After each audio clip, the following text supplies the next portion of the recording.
Hi guys, ಎಲ್ರಿಗೂ ನಮಸ್ಕಾರ. ಇವತ್ತಿನ ಟಾಪಿಕ್ ಬಂದ್ಬಿಟ್ಟು ಗರುಡ ಪುರಾಣದ ಪ್ರಕಾರ ಈ ಅಭ್ಯಾಸಗಳು ನಿಮ್ಮಲ್ಲಿದ್ದರೆ ಖಂಡಿತ ನೀವು ಬಡವರಾಗುತ್ತೀರಾ. ಅದು ಹೇಗೆ, ಅವು ಯಾವುವು ಎಂಬುದನ್ನು ತಿಳಿಯೋಣ ಬನ್ನಿ. ಗರುಡ ಪುರಾಣದಲ್ಲಿ ನಮ್ಮಲ್ಲಿನ ಈ ಎಲ್ಲ ಕೆಟ್ಟ ಅಭ್ಯಾಸಗಳು ನಮ್ಮ ಜೀವನವನ್ನು ನರಕದಂತೆ ಮಾಡುತ್ತದೆ.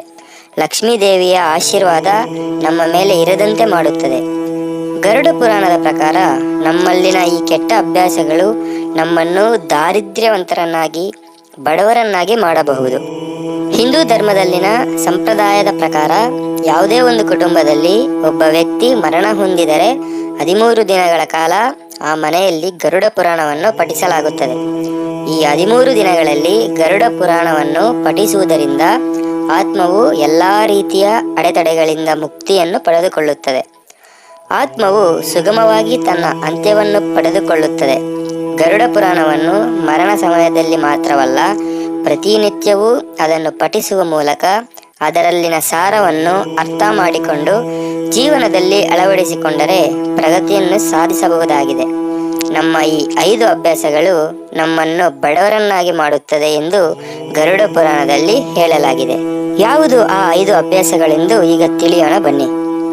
ಮೊದಲನೆಯದು ದೈಹಿಕ ಮತ್ತು ಮಾನಸಿಕ ಶುದ್ಧತೆ.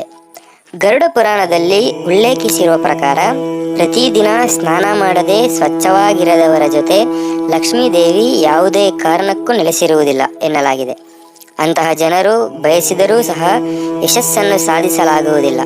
ಆದ್ದರಿಂದ ಈ ಅಭ್ಯಾಸವನ್ನು ಸಮಯಕ್ಕೆ ತಕ್ಕಂತೆ ಬದಲಾಯಿಸಿಕೊಳ್ಳುವುದು ಉತ್ತಮ.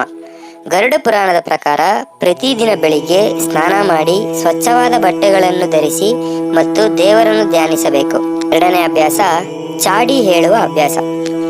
ಗರುಡ ಪುರಾಣದ ಪ್ರಕಾರ ಲಕ್ಷ್ಮೀದೇವಿಯು ತಮ್ಮ ಬೆನ್ನ ಹಿಂದೆ ಇತರರ ಬಗ್ಗೆ ಕೆಟ್ಟದಾಗಿ ಮಾತನಾಡುವ ಅಭ್ಯಾಸವಿರುವ ಜನರೊಂದಿಗೆ ಎಂದಿಗೂ ಇರುವುದಿಲ್ಲ ಹಾಗೂ ತನ್ನ ಅನುಗ್ರಹವನ್ನು ಅವರ ಮೇಲಿಡಲು ಬಯಸುವುದಿಲ್ಲ. ಏಕೆಂದರೆ ಅಂತಹ ಪರಿಸ್ಥಿತಿಯಲ್ಲಿ ನಮ್ಮ ಬಗ್ಗೆ ಒಳ್ಳೆಯದನ್ನು ಯೋಚಿಸುವ ಬದಲು ನಾವು ಯಾವಾಗಲೂ ಇತರರ ಬಗ್ಗೆ ಕೆಟ್ಟದ್ದನ್ನು ಯೋಚಿಸುತ್ತೇವೆ. ಇದರಿಂದ ನಮ್ಮ ಮನಸ್ಸಿನ ತುಂಬಾ ಕೆಟ್ಟ ಆಲೋಚನೆಗಳೇ ಇರುತ್ತದೆ. ಮೂರನೆಯ ಅಭ್ಯಾಸ ಎಂದರೆ ದುರಾಸೆಯ ಸ್ವಭಾವ. ದುರಾಸೆ ಕೆಟ್ಟದ್ದು ಎಂಬುದನ್ನು ನಾವು ಹೆಚ್ಚಾಗಿ ಎಲ್ಲಿಯಾದರೂ ಕೇಳಿರುತ್ತೇವೆ ಅಥವಾ ಓದಿರುತ್ತೇವೆ. ಆದರೆ ದುರಾಸೆಯಿಂದಾಗಿ ನೀವು ಜೀವನದಲ್ಲಿ ವೈಫಲ್ಯವನ್ನು ಎದುರಿಸಬೇಕಾಗಬಹುದು ಎಂಬುದು ನಿಮಗೆ ತಿಳಿದಿದೆಯೇ? ಗರುಡ ಪುರಾಣದ ಪ್ರಕಾರ ಯಾವಾಗಲೂ ಇತರರ ಸಂಪತ್ತು ಮತ್ತು ಸಮೃದ್ಧಿ ಮೇಲೆ ಕಣ್ಣಿಡುವ ವ್ಯಕ್ತಿ ಎಂದಿಗೂ ಸಂತೋಷವಾಗಿರಲು ಸಾಧ್ಯವಿಲ್ಲವೆಂದು ಹೇಳಲಾಗಿದೆ. ಅಂತಹ ವ್ಯಕ್ತಿ ತನ್ನ ಜೀವನದಲ್ಲಿ ಎಲ್ಲವನ್ನೂ ಪಡೆದುಕೊಂಡಿದ್ದರೂ ಆನಂದವನ್ನು ಪಡೆದುಕೊಳ್ಳಲಾರ. ನಾಲ್ಕನೇ ಅಭ್ಯಾಸ ತಡವಾಗಿ ಏಳುವುದು. ಗರುಡ ಪುರಾಣದ ಪ್ರಕಾರ ಒಬ್ಬ ವ್ಯಕ್ತಿಯು ರಾತ್ರಿ ತಡವಾಗಿ ಮಲಗಿ ಬೆಳಿಗ್ಗೆ ತಡವಾಗಿ ಎದ್ದರೆ ಅದು ತಪ್ಪು ಎಂದು ಪರಿಗಣಿಸಲಾಗುತ್ತದೆ. ಅಂತಹ ಜನರು ಸೋಮಾರಿಗಳಾಗಿರುತ್ತಾರೆ ಮತ್ತು ಸೋಮಾರಿತನದಿಂದಾಗಿ ಅವರು ಜೀವನದಲ್ಲಿ ಎಂದಿಗೂ ಯಶಸ್ಸನ್ನು ಪಡೆಯುವುದಿಲ್ಲ. ಏಕೆಂದರೆ ಸೋಮಾರಿತನದಿಂದಾಗಿ ಈ ಜನರು ತಮ್ಮ ಕೈಯಲ್ಲಿರುವ ಸರಿಯಾದ ಸಮಯ ಮತ್ತು ಅವಕಾಶವನ್ನು ಕಳೆದುಕೊಳ್ಳುತ್ತಾರೆ. ಆದ್ದರಿಂದ ಒಬ್ಬ ವ್ಯಕ್ತಿಯು ಪ್ರಗತಿ ಹೊಂದಲು ಬಯಸಿದರೆ ಅವನು ಮೊದಲು ತಡವಾಗಿ ಮಲಗಿ ತಡವಾಗಿ ಏಳುವುದನ್ನು ಬಿಡಬೇಕು. ಇನ್ನು ಕೊನೆಯದಾಗಿ 5ನೇ ಅಭ್ಯಾಸ ರಾತ್ರಿ ಅಡುಗೆ ಮನೆಯಲ್ಲಿ ಕೊಳಕನ್ನು ಇಡುವುದು.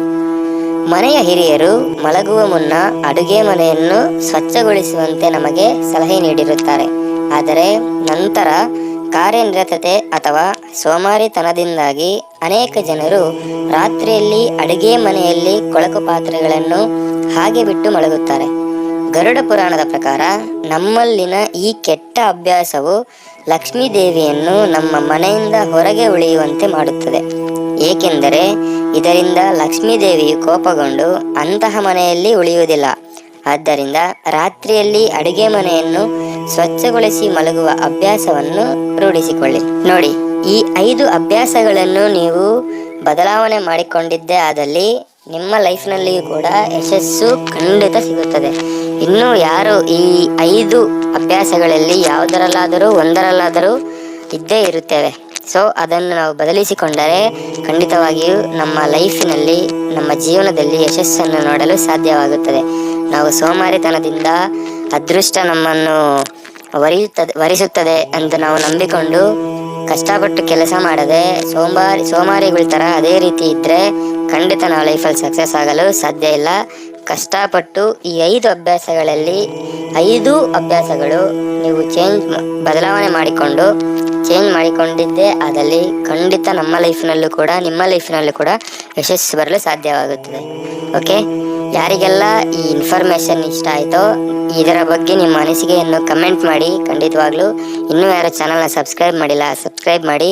ಆದಷ್ಟು ವಿಡಿಯೋನ ಲೈಕ್ ಮಾಡಿ, ಶೇರ್ ಮಾಡಿ. ಈ ಇನ್ಫಾರ್ಮೇಷನ್ ಇನ್ನೊಬ್ಬರಿಗೂ ತಿಳಿಯುವಂತೆ ನೀವು ಮಾಡಿ. ಓಕೆ, ಈ ವಿಡಿಯೋ ನೋಡಿದ ಪ್ರತಿಯೊಬ್ಬರಿಗೂ ಧನ್ಯವಾದಗಳು. Thank you. ನಮಸ್ತೆ.